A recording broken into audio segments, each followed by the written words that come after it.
Hi welcome back to my channel. నేను మీ స్వప్న.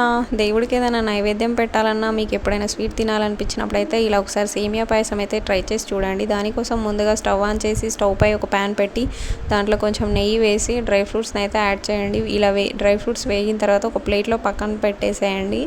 మళ్ళీ అదే ప్యాన్ స్టవ్ పై పెట్టి సేమియాని అయితే వేయించుకోండి గోల్డెన్ బ్రౌన్ కలర్ వచ్చే వరకు. నేనైతే ఒక గ్లాస్ సేమియాకి 2 గ్లాసుల పాలు, ఒక గ్లాస్ చక్కెర తీసుకున్నాను. ఇలా సేమియా అంతా వేగాకైతే ఒక పక్కన ఒక ప్లేట్లో పెట్టేశాను.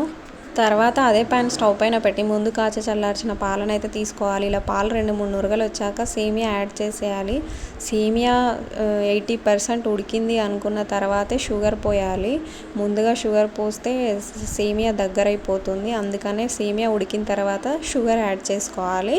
ఇలా చేస్తే సేమియా చల్లారినా కూడా స్మూత్ కన్సిస్టెన్సీలోనే ఉంటుంది. తర్వాత కొంచెం నెయ్యి యాడ్ చేయాలి. ఇంకా ఫ్లేవర్ కోసం అయితే నేను ఇలైచీని అయితే యాడ్ చేశాను. తర్వాత ముందుగా వేయించి పెట్టుకున్న డ్రై ఫ్రూట్స్ని కూడా యాడ్ చేసుకోవాలి.